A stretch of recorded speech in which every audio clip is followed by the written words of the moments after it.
Vladimir, est-ce que ça t'est déjà arrivé de te trouver dans une telle situation où il faudra marquer au moins 10 buts contre une équipe pour espérer, alors qu'il faudra aussi attendre l'autre résultat pour se qualifier? Moi, personnellement, c'est la première fois que ça m'arrive. Bon, c'est un nouveau challenge pour moi, pour nous. Et on espère faire le maximum, marquer plus de buts pour pouvoir essayer, pour pouvoir espérer à être qualifié, quoi. Ouais, c'est ça. Et en plus, on sait qu'il y aura l'autre match aussi qui va être décisif. Parce que dans le cas de figure où vous pourriez être éventuellement premier au goal average, si vous marquez une quantité de buts suffisante, il faudrait que les Saint-Vincentais l'emportent contre les Trinidadiens. Moi, c'est clair. Non seulement on doit gagner plus de 10 buts à zéro. Et après, il y aura le deuxième match à 20h, à 19h30. Et on espère, on sera tous derrière le Saint-Vincent pour qu'ils puissent gagner Trinidad. Pourquoi pas passer premier, quoi. Et justement, bah, le problème, c'est qu'effectivement, il faut qu'ils battent Trinidad, mais ils vont jouer après vous. C'est peut-être ça aussi le problème. Ça aurait été mieux de jouer cette fameuse rencontre contre Saint-Martin après cette autre finale. Moi, c'est clair.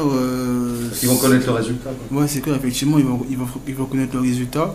Après, bon, ces deux équipes anglaises, bon, j'espère, bon, je pense qu'il y a une rivalité entre eux. J'espère que même si on gagne plus de 10 buts à zéro, que Saint-Vincent va jouer le coup à 100%, quoi. Mm. Qu'est-ce que globalement tu retiens de cette expérience en CONCACAF alors que tu reviens au club? Moi, personnellement, c'est la première fois que je le fais. J'avais raté il y a 2 ans de ça. Et puis bon, c'est clair que ça n'a rien à voir avec la DH. Ça va vraiment plus vite. Surtout le premier match, bon, on gagne 4-0, c'est vrai, mais bon, il y avait quand même un rythme, il y avait quand même un niveau. Et puis bon, ouais, je garde de bons souvenirs, quoi. Et bon, j'espère que ça va nous souder encore plus et pour qu'on va retourner en Guadeloupe pour pouvoir gagner des matchs, quoi. Bah, justement, ça dans tous les cas, parce que on a coutume de dire ici au CSM que ce genre d'expérience en CONCACAF, c'est comme si on faisait un stage de fin de saison. Justement, la vie du groupe, tu l'as senti comment? Parce que ça s'est encore une fois très bien passé. Ouais, effectivement, ça s'est très bien passé.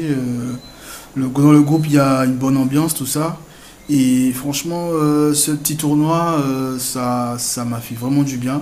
Surtout que ça faisait longtemps que je n'avais pas joué. Et enchaîner les matchs, les entraînements, tout ça. Et franchement, pour moi, déjà, ça m'a permis de m'entraîner déjà. Et ça, je le ressens au niveau des matchs que au fur et à mesure, ça va mieux, quoi. Et je sens qu'au retour de Guadeloupe, que Mhm. ça va faire mal, je pense. Et alors, justement, déjà, et en plus, tu as marqué un but vraiment subtil, à l'aube. Alors, tu es au courant que demain, il va falloir que tu t'en marques un paquet avec Elbert notamment, et puis les autres hein, qui sont capables de marquer. Et alors, quand on parle de... Hein, on est d'accord, tu t'apprêtes à être prêt pour en marquer 4-5. Parce que quand on gagne une équipe par 10 buts d'écart, ça veut dire que dès la première minute, c'est tout pour l'attaque, et puis on se pose pas de questions. Dès qu'on a une frappe, on frappe. Enfin, voilà, il faut y aller, parce que pour en marquer 10, il faut déjà le faire.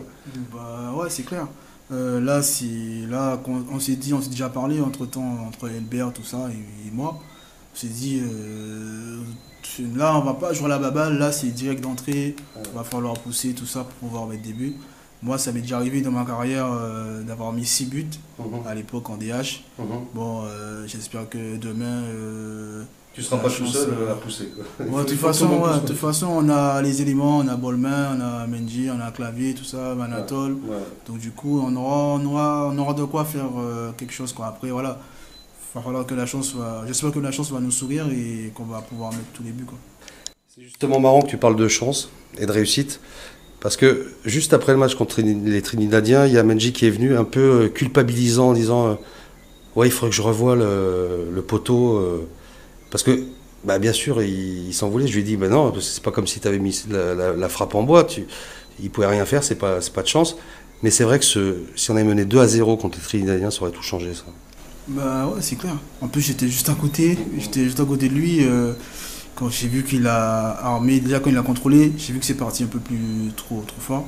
Mais quand j'ai vu qu'il est arrivé sur la balle en premier, il a frappé, je me suis dit but. Mais bon, le gardien il a touché malheureusement. Et puis bon, ouais, il a pas à s'en vouloir, faut pas qu'il culpabilise. Ce sont les choses qui arrivent. Comme tu dis, la balle n'est pas partie, voilà quoi. Donc voilà, c'est clair que s'il avait mis le deuxième but, ça aurait été un autre match quoi.